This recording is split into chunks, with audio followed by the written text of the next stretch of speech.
Good afternoon. Two more victims, alleged victims, are filing sexual abuse lawsuits against the St. Anthony's Orphanage. It is not just Ohio. The number of children left orphaned or abandoned by their parents has just skyrocketed. At 4:18 in the morning in New York, a secret raid exposed the horrifying truth behind the benevolent facade of a famous orphanage. What would you think if the place praised as a heaven of salvation was actually the lair of an international criminal organization? With $5 million in cash, lightless basements, and hundreds of stolen lives, this case has shaken the entire justice system. Why could a woman, once honored for her compassion, operate such a ruthless exploitation machine? Don't look away from the screen, because the truths about to be revealed right after this will truly make you shudder at what happens in the darkness. If you target our community, if you try to exploit the vulnerable people in our community, we will arrest you and bring you to justice. At 4:18 in the morning in New York City, a Catholic orphanage became the focus of an unprecedented operation. $5 million in cash, 122 children locked behind steel doors, illegal transportation activities, and prohibited substances hidden in plain sight. This dramatic investigation exposes and condemns serious acts of child abuse. At 4:18 in the morning, no alarm sirens sounded. They truly weren't necessary. Federal agents moved in absolute silence as the doors of an orphanage in New York were breached under a single command. The sign outside promised mercy and salvation. But inside, that lie collapsed in just a few seconds. In the private quarters of the orphanage director, Mrs. Fatima Grace, 43 years old, the agents cracked open a steel safe bolted firmly to the wall. Inside was $5 million in cash bundled into stacks and 4.9 kilograms of white powder prohibited substance that had been vacuum sealed, ready for distribution to the market. Afterward, the agents proceeded to the bedroom area. On the bed were 3 teenagers in a state of complete neglect, without any minimal care. The room was like it was frozen. Fatima Grace stood motionless, eyes wide open, unable to utter a word as the agents secured the scene. No alarms, no explanations, only the ironclad evidence present. Along the hallway, behind a tightly locked door, the officers found more than 120 children crammed into a single room. Thin mattresses, no windows, the air barely enough to breathe. Some children sobbed uncontrollably. Others just stared in terrifying silence as if noise had long become a punishable offense. In just one dawn raid, a place built in the name of charity was exposed as a large-scale crime scene. What the agents found next was truly the beginning of a nightmare. This is not a failed charity organization, but an organized criminal operation hiding under the guise of compassion. Behind a reinforced door in the inner wing, officers broke in and discovered 122 children held captive in a space designed for fewer than 30 people. There were absolutely no windows. Air circulation was minimal. Thin mats covered the entire floor from wall to wall. The children slept only a few centimeters apart, with no privacy and never seeing daylight. Many of the children had not been outside for many months. Medical teams recorded widespread harm. 72% of the children showed clear signs of malnutrition. 41 children had untreated infections and needed immediate medical care. 19 children tested positive for being forced to use sedatives regularly. The ages of the victims ranged from 6 to 17 years old. Many of them could not even remember how long they had been there or what day of the week it was today. The financial records explained how this operation could continue without interference. The orphanage received approximately $34 million each month in donations from churches, private organizations, and highly viral online charity campaigns. Over 5 years, the total contributions exceeded $2 billion. However, spending on food was at a minimal level. There was absolutely no formal education program implemented. Medical care only existed when it served the operational needs of the organization, not for the well-being of the children. Investigators later discovered internal ledgers where children were categorized like commodities. The girls were tracked by age. As they approached 18 years old, transfer dates began appearing in the records. The files were marked as arranged accommodations or family reunions. In fact, at least 39 girls had been quietly funneled into illegal transportation networks outside. The boys, on the other hand, were documented in a different way. Records showed they were frequently isolated for discipline and subjected to abnormal periodic medical examinations. Witness testimonies later confirmed prolonged abuse hidden behind power and control. When the boys reached adulthood, their files abruptly ended with labels indicating they had left. No destinations, no follow-up records. The secret storage rooms revealed the final authentic evidence. Surgical instruments, blood storage units, sealed medical containers. These are items that no legitimate orphanage is permitted to possess. This was not a place of care, but a processing center, a system where compassion generated donations. Donations generated power, and children were turned into assets, kept silent, hidden away, and exploited until they no longer yielded profit. Silence is how systems like this survive.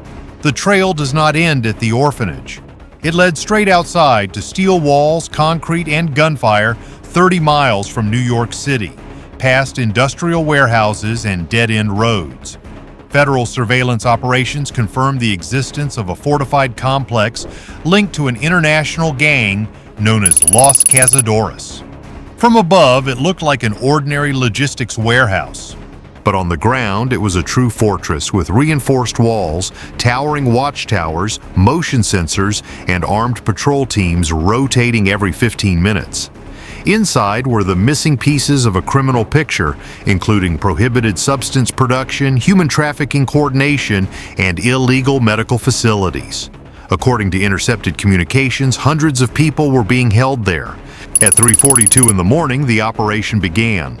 Unmanned aerial devices sliced through the darkness silently, mapping heat signatures behind the concrete barriers. Infrared beams confirmed armed positions.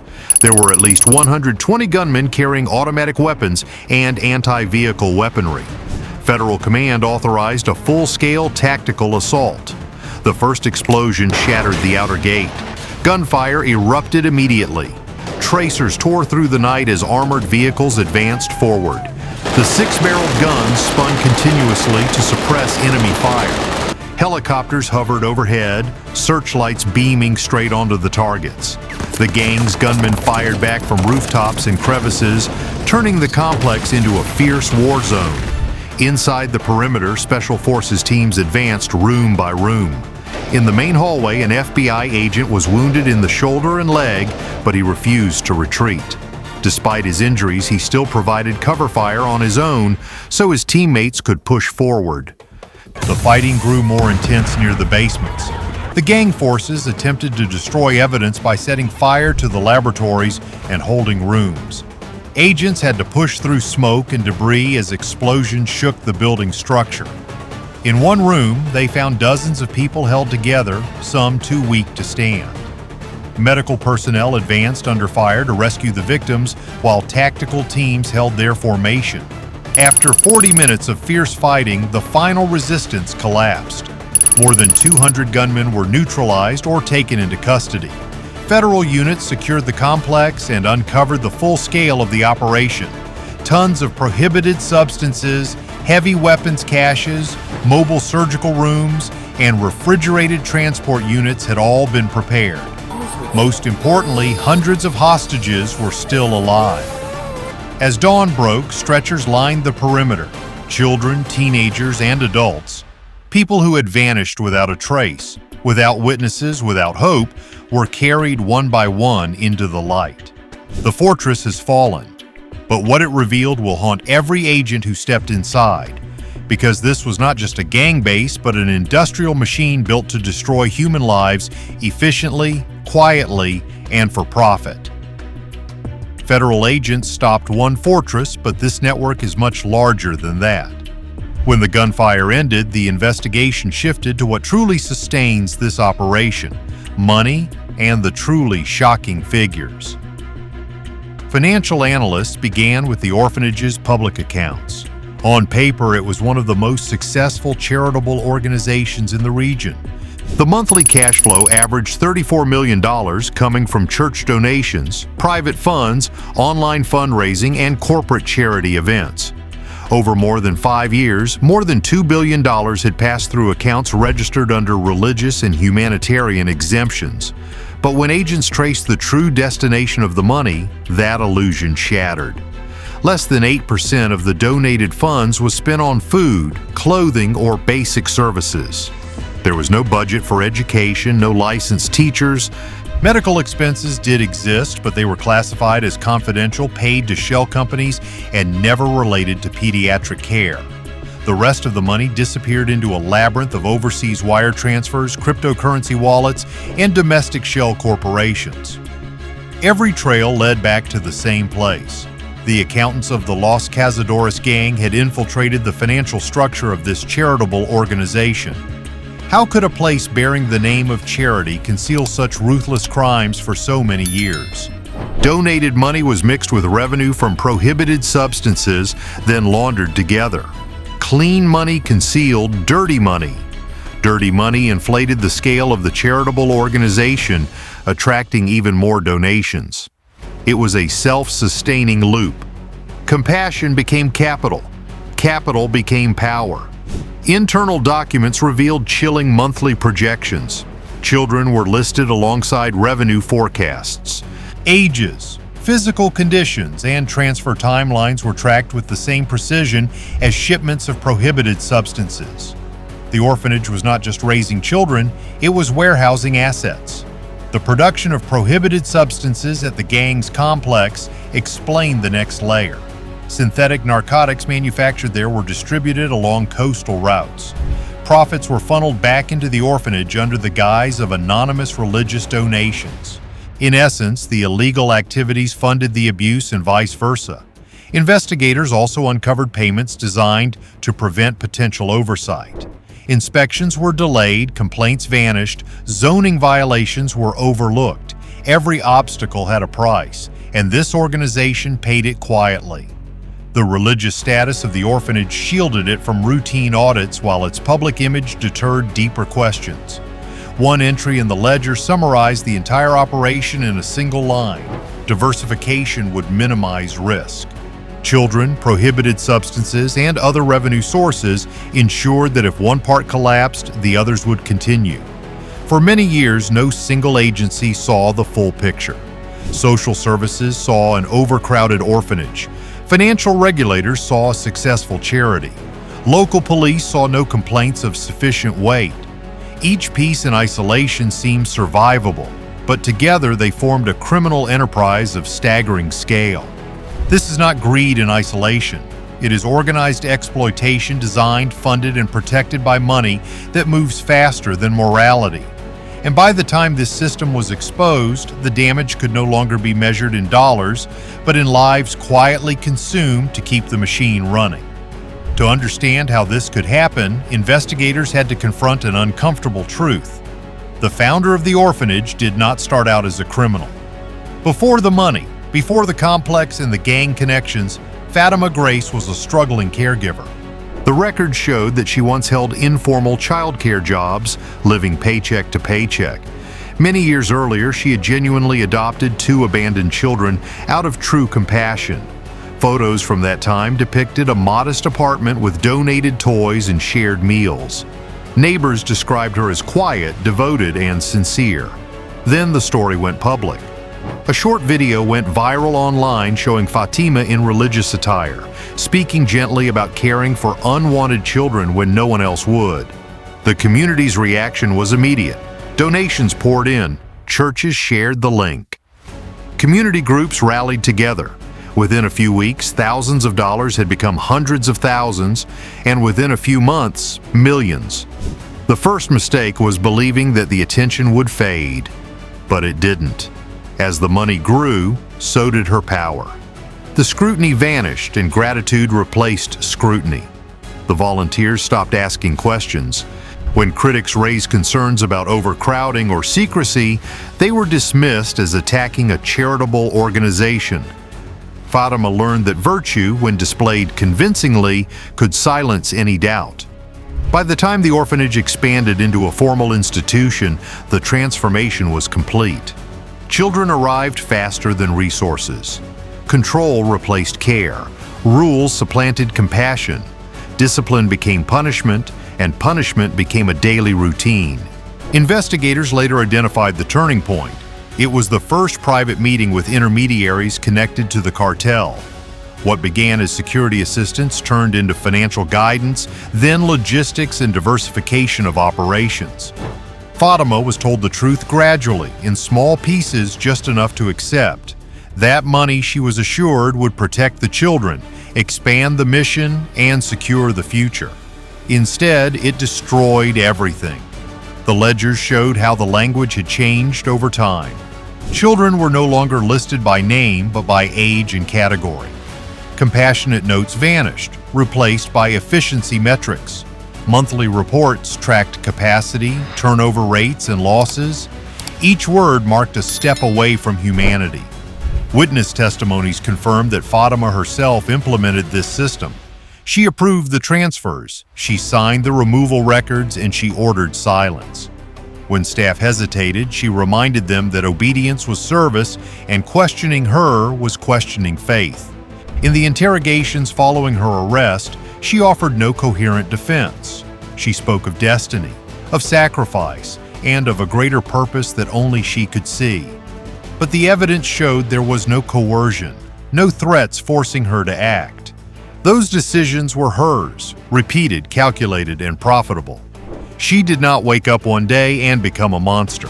She became that way through a series of choices, each one rationalized, rewarded, and easier than the last. And by the time the system collapsed, mercy had long been replaced by control, faith by fear, and charity by a machine that fed itself on the very children it claimed to save. When the operation ended, the true cost of the system was revealed, not in the ledgers or the seized assets, but in the condition of the children who walked out alive. Emergency teams processed hundreds of victims in the 48 hours that followed. Many were dehydrated, some underweight by 20 to 30% for their age. Some had old injuries that had not been properly treated. Others showed signs of medical procedures inconsistent with any legitimate medical history. Psychologists noted the same recurring pattern.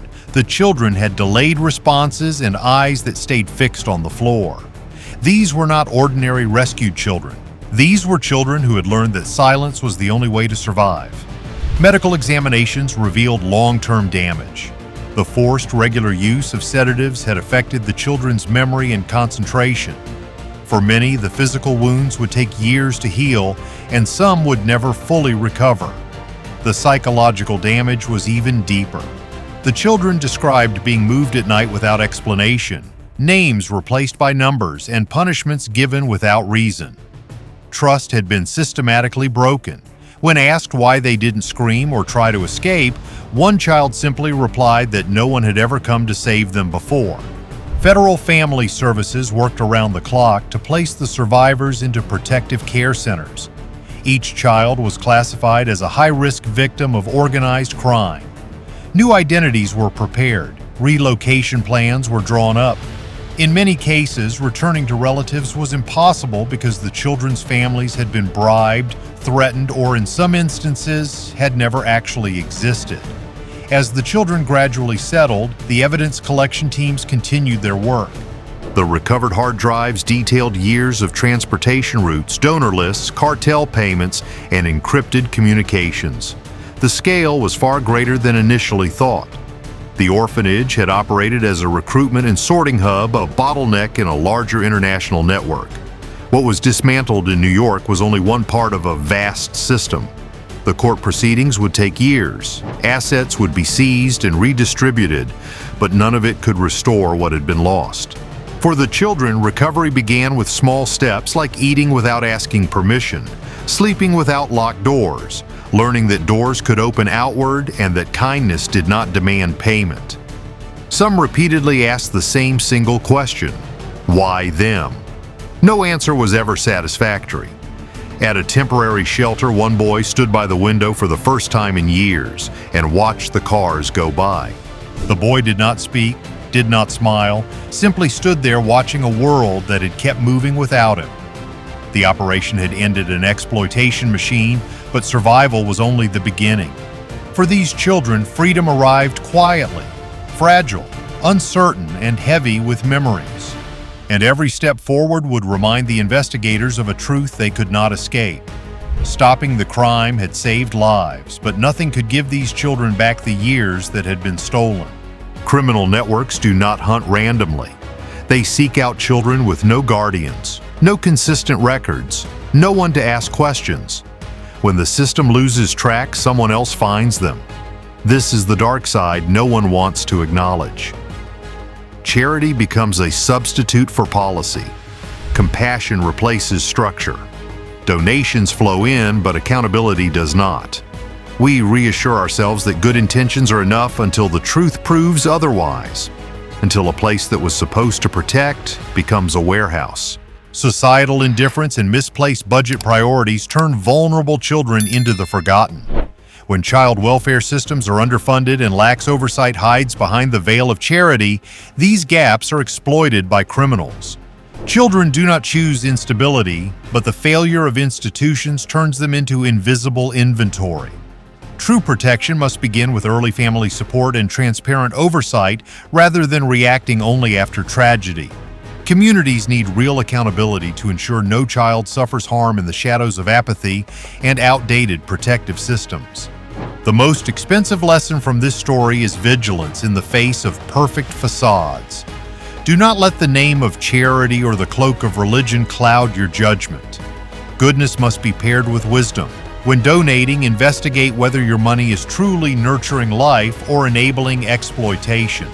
The corruption of Fatima Gray serves as a reminder that greed can infiltrate even the most saintly souls if checks and transparency are absent.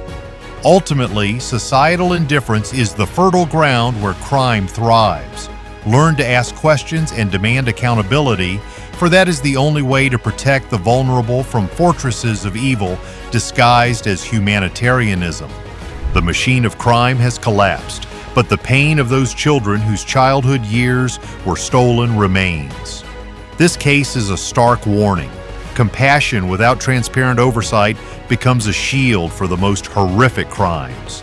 Justice has been served, but the responsibility to protect their future belongs to all of us. In your opinion, how can we ensure that such incidents never happen again in our communities? And how can we better oversee charitable organizations? Please leave your thoughts in the comments below so we can discuss together. Don't forget to like and subscribe to the channel so you don't miss the next shocking truths. Thank you for watching.